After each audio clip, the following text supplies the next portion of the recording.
Assalamualaikum warahmatullahi wabarakatuh.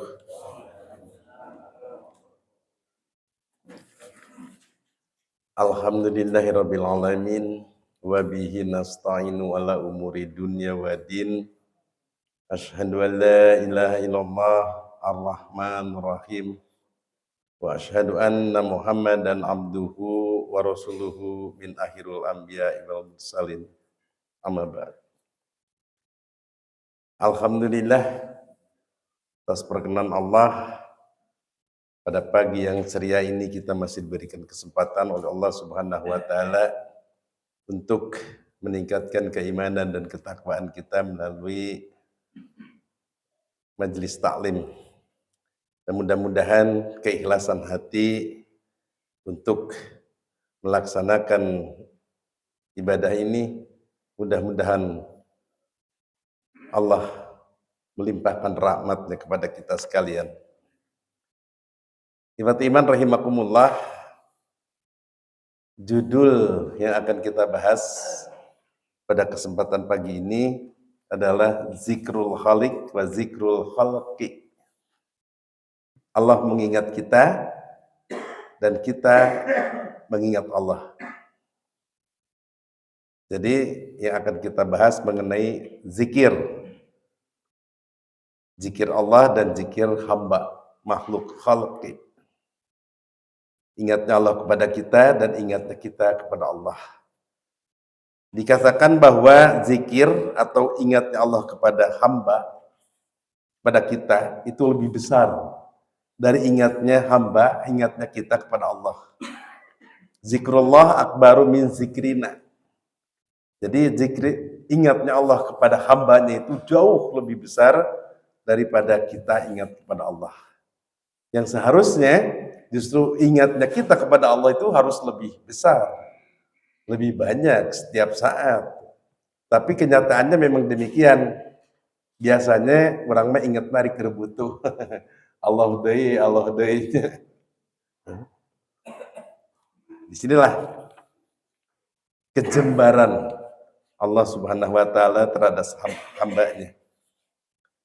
Dalam Quran surat Al-Ankabut ayat ke-29, surat ke-29 ayat ke-45, Allah sudah mengabarkan, a'udzubillahi minasyaitonirrajim, utlu ma uhiya ilaika minal kitabi wa aqimis shalah. Bacalah apa yang telah diwahyukan kepadamu, yaitu Alkitab.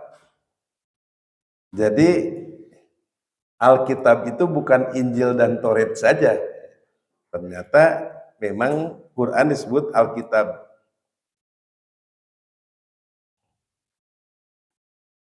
Dzalikal kitabu la raiba fih.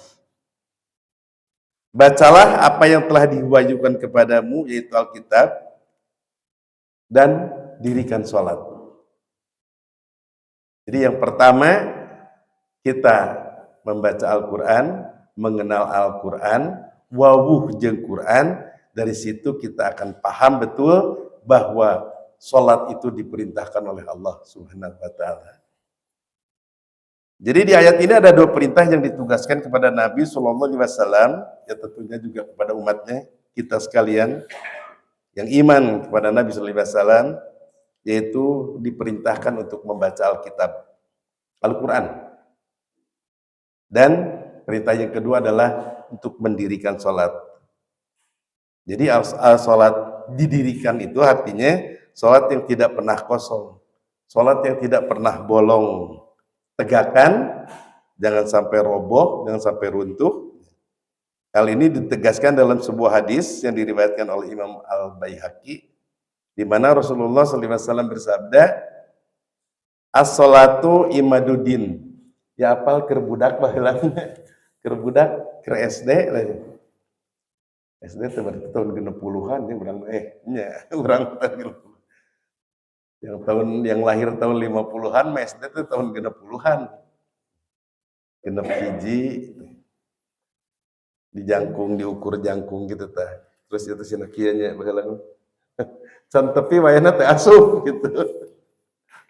Wayahna can asup. As-sholati imaduddin. Faman aqamaha faqad aqamadin. Wa man tarokaha faqad hadamadin. Salat itu adalah tiang agama. Barang siapa yang mendirikannya nungadegeun salat, maka ia sedang menegakkan agama. Dan barang siapa yang meninggalkannya, berarti dia telah meruntuhkan agamanya. Ini memang sholat ditekankan, jangan sampai belang betong. Jadi sebetulnya tidak ada perintah diga saum gitunya. Jika di kodoan, sholat tegakkan setiap saat, setiap waktu yang sudah ditentukan. Karena sholat itu adalah ibadah yang telah ditentukan waktunya.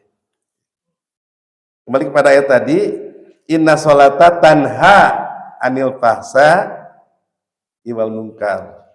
Sesungguhnya sholat itu akan mencegah dari perbuatan-perbuatan keji dan mungkar.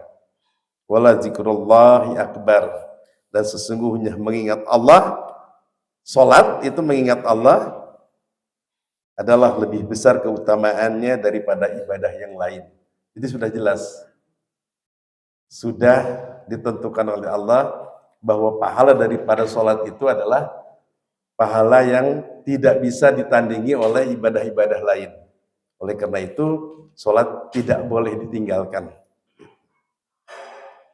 Artinya sholat itu zikir kepada Allah yang paling besar. Yang kedua, bahwa zikir Allah itu lebih besar daripada zikir kita kepada Allah. Wallahu ya'lamu ma tasna'un, dan Allah mengetahui apa yang kamu kerjakan. Ini salah satu bukti bahwa Allah mengingat kita, Allah memperhatikan kita sampai apapun, sekecil apapun yang kita lakukan, itu tidak lepas dari pandangan Allah, dari pengawasan Allah. Itu salah satu tanda bahwa pengawasan Allah, ingatnya Allah kepada hambanya itu jauh lebih besar daripada ingatnya kita kepada Allah. Jadi Allah tahu apa yang sedang kita lakukan, keur naon gitu, hayang naon. Selanjutnya di dalam Quran surat Al-Baqarah ayat 152 dan 153, fadkuruni adkurkum. Karena itu ingatlah kamu kepadaku, niscaya aku akan ingat pula kepadamu. Nah iya, jadi seimbang. Jadi ketika kita diperintahkan Allah ingat kepada Allah, zikir kepada Allah, maka Allah akan senantiasa lebih dekat dengan kita. Dan tentu saja ketika kita mengerjakan apa yang diperintahkan oleh Allah, ingatnya Allah kepada kita itu dengan magfirah dan pahalanya. Jadi pahalanya tidak akan lepas, magfirahnya juga tidak akan lepas. Karena pahala dengan magfirah ini dua sisi yang tidak bisa ditinggalkan, tidak bisa dilepaskan. Kita mencari magfirah dan kita juga mencari pahala. Penekanan dari Allah mengingatkan kepada kita untuk selalu bersyukur dan jangan sampai mengingkari nikmat Allah yang sudah Allah berikan. Sebagaimana sering kita mendengar, membaca, ya ayyuhalladzina amanu sta'inu bisobri wassalah. Hai orang-orang yang beriman, jadikanlah sabar dan sholat itu sebagai penolongmu. Kembali di sini kepada orang yang beriman, harus senantiasa isti'anah ketika mendapatkan masalah dengan kesabaran, dengan sholat. Jadi sholat dan sabar itu pendukung kepada isti'anah. Berlindung kepada Allah, pertolongan dari Allah Subhanahu wa ta'ala. Dalam tafsirnya diungkapkan tentang sabar, bahwa sabar itu sangat berat dikerjakannya oleh hati. Demikian juga sholat. Inna sholata wa innaha lakabiratun ila alal khasiin. Sholat itu sungguh sangat berat, kecuali bagi orang-orang yang khusyuk. Sampai jamaah ya babaturan temen dah. Pak Haji bener sholatnya berat nah gitu. Walaupun iseng itu pertanyaan itu perlu dijawab bener. Kenapa? Ya ternyata banyak orang yang tidak mampu sholat. Kenapa? Karena berat. Gitu. Jadi betul sholat itu berat. Maka jadikanlah sabar dan sholat sebagai penolong.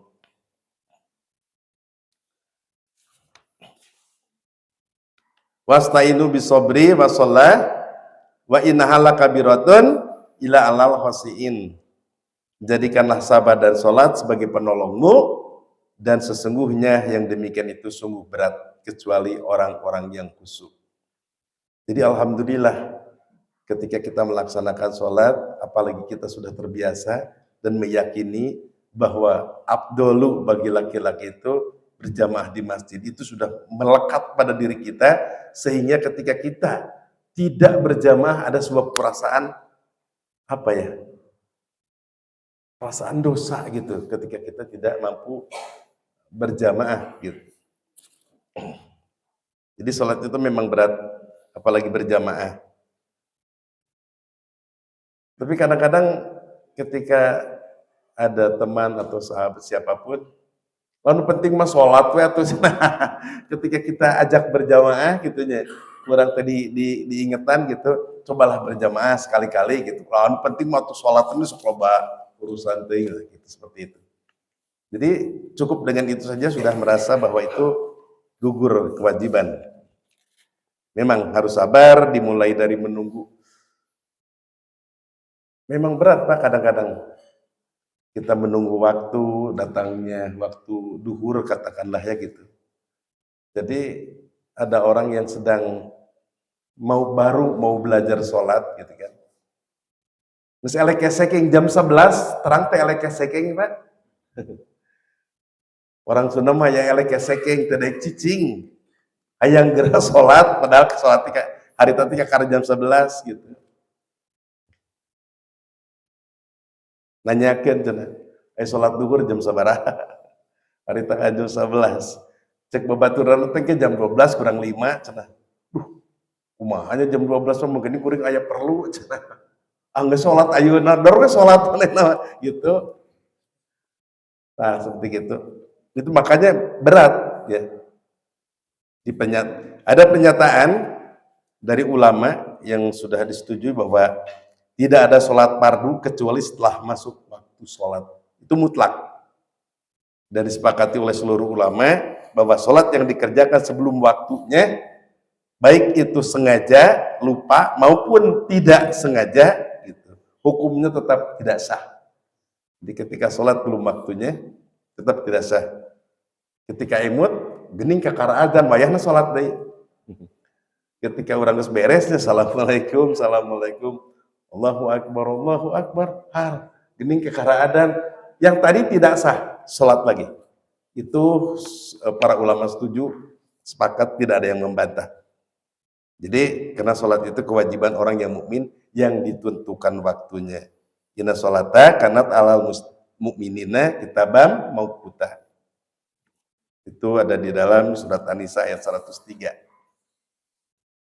Ini baru waktunya, belum lagi harus bersuci. Lamun rek sholat cenah, terus teu kahajah hitut kumaha? Wayahna wudu deui. Da memang ongko hayang nyaho tapi sok hayang heureuy gitu. Mun ditu teh wayahna wudu deui gitu. Jadi anggar kudu wudu, nya kudu wudu. Nah, karena syaratnya sholat itu wudu. Belum lagi menghadap kiblat, belum lagi laki-laki harus berjamaah di masjid, belum lagi waktu sholat itu. Pas miluan sholat teh, pas imamnya macana panjang di, wah beki aleke seking keur mah diajar sholat, beki aleke seking. Selanjutnya hadis riwayat Ibnu Abi Hatim dari Imran dan Ibnu Abbas serta At-Tabrani. Malam tanhahu sholatuhu anil fahsya wal munkar. Jadi barang siapa yang sholatnya tidak mencegah dari fahsya dan mungkar, ini Rasulullah mengatakan, yang diriwayatkan oleh Ibnu Abi Hatim, lam yazdadu biha minallahi ila bu'dan, tidak akan mendapatkan tambahan pahala dari Allah, bahkan akan bertambah jauh dari rahmatnya. Dan ba'id, dan dari ba'id, Allahumma ba'id baini, jauh dari rahmat Allah. Jadi yang namanya fahsya itu kejahatan yang tidak dikerjakan sendirian. Jadi fahsya mah kejahatan dikerjakan tidak sendirian, artinya 2 orang, 3 orang, 4, 5 gitu tah. Berkelompok, berserikat, bebarengan. Tapi kalau mungkar itu bisa dilakukan sendirian. Menekialah, namun jumaahan, nunutan mah sorangan merenya. Tara ngajakan batur, Pak orang nunutan nih babanya antara sorangan we. Tapi lamun ngobrol pasti aya baturna. Sementara kewajiban kita, punten, ini jangan dianggap enteng. Kewajiban kita sholat Jumat berjamaah, ya, Jumat, itu semua harus menghadap. Ketika khotib sudah naik mimbar, itu wajah kita, badan kita semua menghadap kepada khotib. Jangankan nunutan, Pak, tungkul wae teh kenging. Jadi harus menghadap. Nah, jadi persoalannya sekarang anu nunutan jeung ngobrol. Nah, gede mana dosanya gitu. Ngobrol mah ngobrol nunutan mah sorangan ya gitu. Dan ngajakan batur. Nah, hari ngobrol mah duaan enggak ganggu batur. Tapi dua-duanya tetap berdosa karena tidak menghadap kepada khatib. Gitu. Sampai anu main batu teh mun urang mah naon itu ngaranna teh tasbihnya gitu di Arab zaman hari tama teacan aya eta ku batu gitu tah. Itu sudah tidak boleh. Artinya ketika imam sudah naik, semua yang namanya badai HP, badai tasbih, badai itu semua disimpan, kita menghadap kepada imam, kepada khatib. Ini apa namanya? Tata cara kita berjamaah. Komo main HP mah gatos lapur eta. Lam yajdahdu biha minallahi ila budan. Tidak akan mendapatkan pahala dari Allah, bahkan akan bertambah jauh dari rahmatnya. Jadi itu. Jadi dari sholatnya tidak bisa mencegah perbuatan dirinya dari fahsya dan mungkar. Jadi sholat mah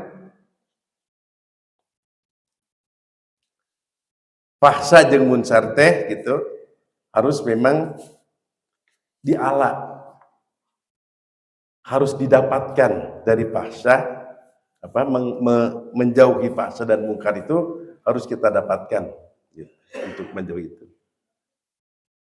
Jadi barang siapa yang sholatnya tidak mencegah dari fahsya dan mungkar, dia tidak akan mendapatkan tambahan pahala, bahkan akan bertambah jauh dari Allah. Tahu jauh dari pituduh, tambah anggang tina piwejang. Hadis selanjutnya dari Ibnu Jarir dari Ibnu Mas'ud, Rasulullah mengatakan, la sholata lam yuti'i sholataha. Tidak ada sholat yang sempurna, tidak sempurna sholatnya. La di sini adalah yang mengatakan tidak sah, tapi ada yang la mengatakan tidak sempurna. Jadi di sini la sholata ini tidak sempurna bagi orang yang tidak taat kepada sholatnya. Maksudnya kepada taat kepada sholatnya karena sholat itu diperintahkan. Yang kedua untuk mencegah daripada fahsya dan mungkar. Dari kalau orang yang disebut tidak taat kepada sholatnya itu artinya dia tidak mendapatkan pencegahan terhadap fahsya dan mungkar. Jadi la itu ada dua, yang disebut la lisihati dan ada li kamali. Gitu. Adalah yang menunjukkan kepada tidak sah. Ya. Adalah yang menunjukkan tidak sempurna. Contoh, la sholata liman la wudu alahu. Sudah jelas lah. Tidak sah sholatnya yang tidak wudu. Nah, la di sini mengatakan tidak sah. Gitu. Itu disebut la lisihati. Ada lagi la atau lam alif lah ya. Lil kamali. Wala wudu'a tesampurna. Nah ini mah la tesampurna. La wudu'a tidak sempurna wudunya liman lam yadkur isma'ilaih. Jadi tidak sempurna wudunya orang yang tidak membaca bismillah gitu. Jadi teu bismillah gitu. Wudu wae bungkul gitu tah. Sah mungkin sah, tapi tidak sempurna. Jadi untuk sempurnanya maka awali perbuatan atau wudu tadi dengan bismillahirrahmanirrahim.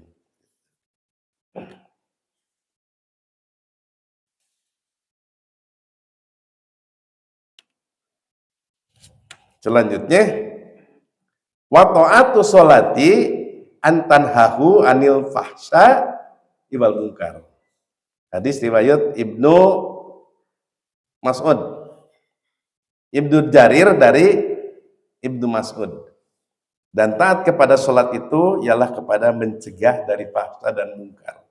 Jadi penekanannya di sini kepada fahsya dan munkar. Hadis dari Ibnu Jarir mengatakan, "Kila li Abdillah inna fulanan yutilu sholata." Dikatakan kepada Abdullah di sini Ibnu Mas'ud, Abdullah bin Ibnu Mas'ud, bahwa ada seorang lelaki, saya Pak, tentang imam ya mainnya. Ada seorang lelaki yang sudah ikut berjamaah mengatakan gitu. Ada laki-laki yang memanjangkan sholatnya. Ya bukan bacaannya tapi sholatnya. Jadi sholatnya tiap dimimiti Allahu Akbar, maca iftitahnya panjang, maca suratnya panjang, maca rukunya panjang sampai menjadi pertanyaan gitu. Di orang yang baheula sok aya nya di lemur nu salatna panjang gitu. Pertama dina sujudna panjang sujudna teh gitu. Bahkan mereceurik ai si orang teh janggotna kecepet ku palupuh. Ai baheula mah pan teu make lantai kieu nya ku palupuh gitu. Aya nu salat tepi ka ceurik eta salat. Bener-bener cenanyaan. Ya salatnya tepi ka dihayati gitu. Tapi ka ceurik ai ternyata teh janggotna kecepet palupuh. Dia mah terang palupuh pata. Palupuh awinya. Awi nu digeprek kita gitu tah. Awinya dibelah heula bagi dua, terus dia da baheula mah aya samak oge Pak ditajung. Lamun aya nu maot dan nu maot teh kapungkur mah nganggo samaknya dibuntel deui nya. Memeh-memeh di eta dibuntel ku samak heula. Gitu. Tak kakara aya sama, teu aya nu maot mah teu aya sama gitu. Jadi sakapeung masuk ngarep-ngarep nu maot tentungna teh.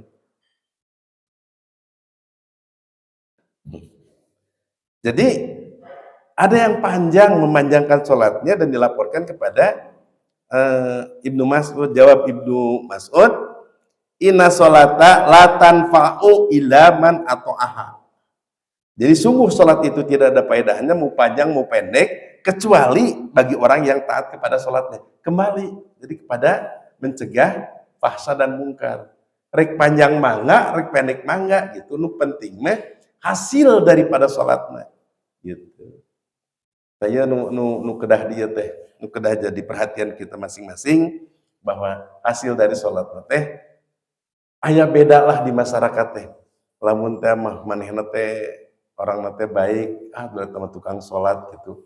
Ente jadi sabalikna, oh sholat mah sholat teh kalakuan tante gitu Pak. Eta mah kan negatifnya. Sholat mah nyawe sholat cenah gitu, tapi kalakuan tah. Eta teh artinya fahsya dan mungkarnya betul-betul tidak dijaga. Tapi seharusnya ketika kita terlihat dan kita juga merasa dan mengalami bahwa kita memang ahli sholat, maka fahsya dan mungkar itu harus kita perhatikan. Dalam bicara, dalam berlaku, dalam bertindak, itu harus memang dijaga untuk membuktikan bahwa kita ahli sholat bagi orang yang taat kepada sholatnya. Qala Ibnu Jarir Anil Hasan qala Rasulullah sallallahu alaihi wasallam, bahkan kata Ibnu Jarir dari Al Hasan bahwa Rasulullah sallallahu alaihi wasallam bersabda, man sholata, barang siapa yang mengerjakan sholat apapun, fardu ataupun sunat apapun tuh. Jadi lam tanhahu anil fahsya'i wal munkar, lalu tidak mencegah kepadanya dari fahsya dan mungkar, lam yajdad biha minallahi ila budan. Tuh, kembali kepada ini. Tidak akan mendapatkan tambahan kebaikan dari Allah kecuali akan bertambah jauh dari rahmatnya. Jadi, ini punten. Kalau betulnya liwas simpuring, memang berat. Sebetulnya bukan sholatnya yang berat, tapi menjaga fahsya dan mungkarnya itulah yang kadang-kadang ya pun telah ketika kita mungkin di pekerjaan ya gitu, di pergaulan, di organisasi, kadang-kadang ketika ada sesuatu yang harus dipertahankan, nah kita lupa terhadap fahsya dan mungkar gitu. Di proyek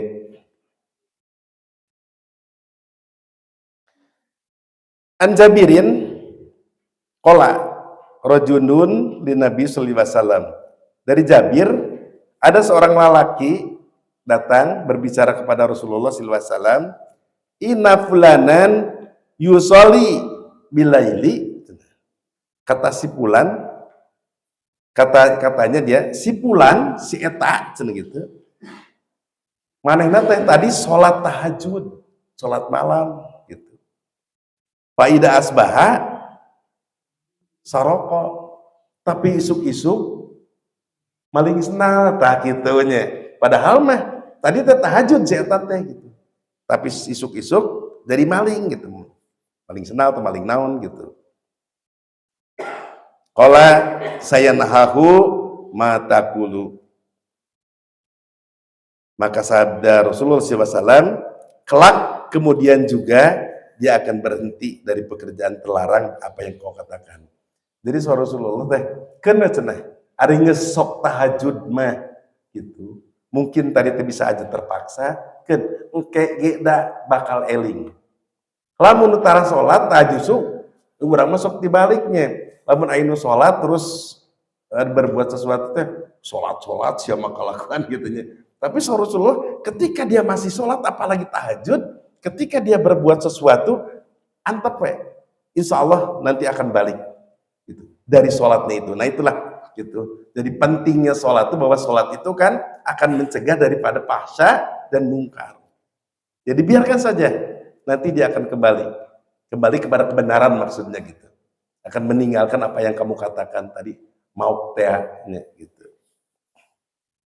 Kelak kemudian juga dia akan berhenti, kata Rasulullah, dari pekerjaan terlarang yang apa kamu katakan tadi. Selanjutnya qala Abul Aliyah fi qaulihi ta'ala, Abu Aliyah berkata mengenai firman Allah Ta'ala, tadi ya, inna sholata anil fahsya wal munkar, sesungguhnya sholat itu dapat mencegah daripada fahsya dan mungkar.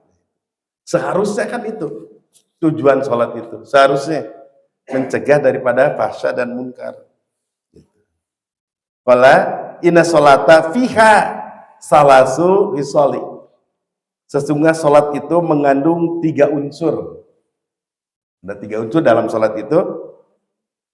Fakulu sholati la yakunu fiha syai'un min hadihil hilal, maka setiap sholat apapun yang kosong, tidak ada sesuatu apapun dari ketiga perkara itu, palaisat bisolati, maka tidak dapat dikatakan sholat yang sempurna.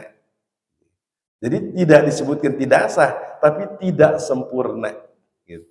Tadi itu ya ada lisi hati ada likamali.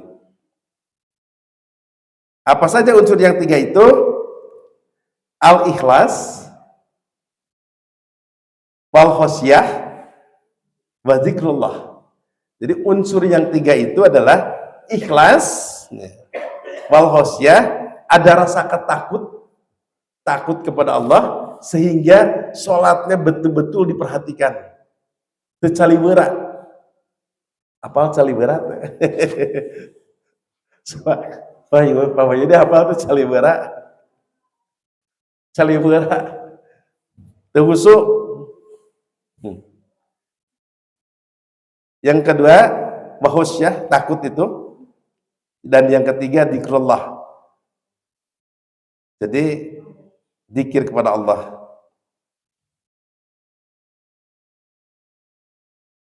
Fal islasu ya'muruhu bil ma'ruf. Kenapa ikhlas? Karena dengan keikhlasan akan menyuruh kepada kebaikan.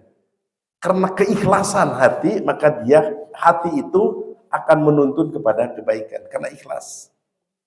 Wal khosyah tanhahu anil mungkar. Sementara sieun takut kepada Allah, dengan adanya rasa takut itu akan mencegah dari kemungkaran. Boga rasa rumasa, rasa kasihan ku Allah. Jenoyot baiknya, rasa jongjon. Gitu. Jadi aya kasihan, aya kaera, gitu. Bahwa kita diawasi oleh Allah. Sementara wadzikrullahi Al-Quran ya'muruhu wa yanhahu.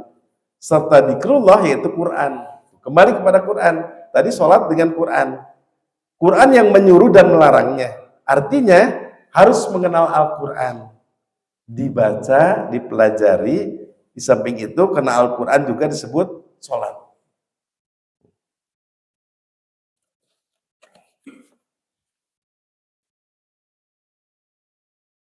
Quran surat Al-Isra.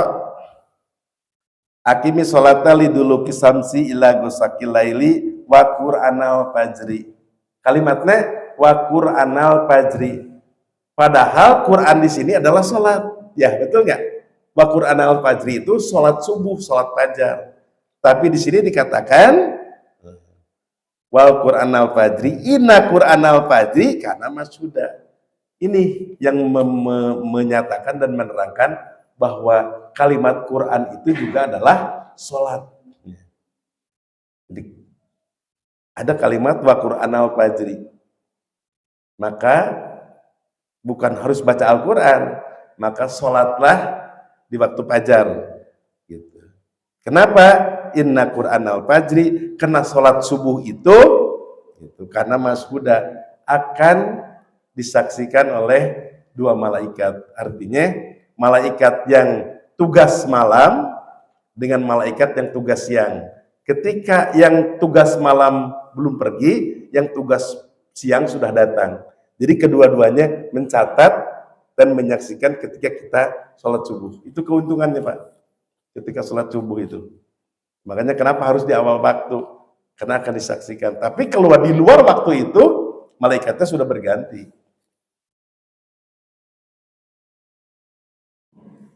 Selanjutnya, qala Ibnu Aunin, kata Ibnu Aun, idza kunta fi sholati fa anta fi ma'rufi. Jika engkau sedang sholat, gitu, maka sesungguhnya engkau sedang berada dalam kebaikan. Jadi ketika kita sedang sholat apapun, apalagi sholat fardu, kita sedang berada dalam kebaikan. Dan Ibnu Abbas berkata dalam satu nasihatnya, wala zikrullah li ibadihi akbaru minan dzikrina yahu. Dan sesungguhnya zikir Allah kepada hambanya lebih besar daripada zikir kita kepada Allah. Itu kembali diingatkan.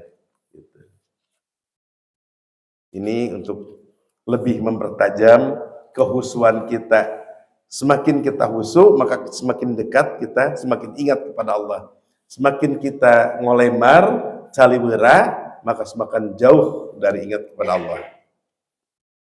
Ibnu Abi Hatim meriwayatkan dari Abu Daud bin Abu Hindin, dari seorang laki-laki dari Ibnu Abbas, wala zikrullahi akbar tadi maksudnya zikir kepada Allah sewaktu kau akan makan gitu. Dan zikir kepada Allah itu sewaktu kau akan tidur. Jadi mana yang nama nganggap nate zikrullah, zikir kepada Allah, ingat kepada Allah tuh ketika mau makan, bismillah. Kedua, ketika mau tidur gitu, bismika gitu ta. Katanya, kata ini, bukan itu yang ku maksud. Jadi naon atuh cenah gitu. Jawabku, dia menyodorkan firman Allah surat Al-Baqarah ayat itu tadi 152. Fadkuruni adkurukum. Karena itu ingatlah kamu kepadaku, niscaya aku ingat pula kepadamu. Nah, itu jawabannya betul. Tadi mah nganggap teh zikrullah teh ari rek tuang we jeung rek bobo gitu nya. Bismillah jeung bismika gitu tah. Fa zikrullahi iyana akbaru min zikrina iyahu. Maka ingatnya Allah kepada kita lebih besar daripada ingatnya kita kepadanya. Nah, ini mengisyaratkan bahwa kita harus lebih bersyukur kepada Allah, bahwa Allah sudah menggambarkan, mengingatkan, mengisyaratkan bahwa ingatnya Allah itu begitu besar kepada hambanya, sampai sekecil apapun perbuatan yang dilakukan, bahkan masih di dalam hatinya, Allah mengetahuinya. Artinya itu betul-betul perhatian Allah itu luar biasa dibandingkan dengan ingatnya kita kepada Allah gitu. Fa zikrullah yana akbaru min zikrina iyahu. Ya, sebagai tambahan dalam pembahasan sholat, inna sholata tanha anil fahsai wal munkar wala dzikrullahi akbar. Sesungguhnya sholat itu mencegah dari perbuatan-perbuatan keji dan munkar, dan sesungguhnya mengingat Allah, sholat itu adalah lebih besar keutamaannya dari ibadah yang lain. Nah, ini kelebihannya sholat dari ibadah-ibadah yang lain. Makanya tadi kenapa sholat disebut tiang agama gitu. Karena satu, tidak boleh ditinggalkan, tidak boleh bolong. Yang kedua, di pahalanya pun itu sudah dibedakan bahwa pahala sholat akan melebihi pahala ibadah yang lainnya. Jadi ari dina sholat tadi tanha anil fahsai wal munkarnya, ari dina saumah as-saumu junatun. Saum adalah sebagai perisai dari perbuatan dosa, pelindung dari maksiat di dunia dan api neraka di akhirat. Makanya alhamdulillah kita kemarin melaksanakan saum 2 hari ya, Tasu'a dan Asyura. Nah, itu dalam ibadah haji disebutkan wala jidala fil hajj, maka tidak boleh ropas, berbuat fasik, berbuat dosa, dan berbantah-bantahan ketika sedang mengerjakan haji. Jadi ternyata ruh semua ibadah itu membawa kita kepada kejujuran dan kebaikan budi pekerti atau kesolehan akhlak. Sebagaimana sabda Nabi, innama bu'istu liutamima solihal akhlak atau makarimal akhlak. Ada makarimal akhlak, ada solihal akhlak. Ada liutamima makrimal akhlak. Sesungguhnya aku diutus untuk menyempurnakan kemuliaan akhlak manusia atau kesolehan akhlak. Ini diriwayatkan oleh Imam Ahmad dan Imam Al-Baihaqi yang menjadi lasarat betapa pentingnya kedudukan moral di dalam Islam.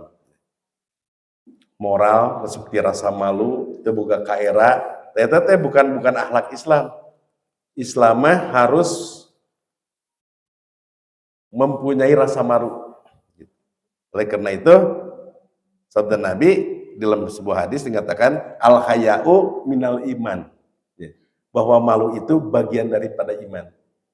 Gitu. Jadi ketika sudah tidak ada rasa malu, geus teu boga kaera, kita jelema teh sudah tidak beriman dan tidak berakhlak gitu. Itu barangkali yang bisa disampaikan. Mudah-mudahan ini sebagai pemacu dan pemicu sholat kita agar kita tetap ingat bahwa sholat itu anil fahsya wal munkar, untuk mencegah daripada fahsya dan munkar. Mudah-mudahan kita mendapat bimbingan dari Allah Subhanahu wa taala untuk senantiasa lebih baik lagi di dalam salatnya, khususnya di dalam salat berjamaah. Rabbana atina fid dunya hasanah wa fil akhirati hasanah wa qina adzabannar. Aqulu qouli hadza wa astaghfirullah li wa lakum. Wassalamualaikum warahmatullahi wabarakatuh.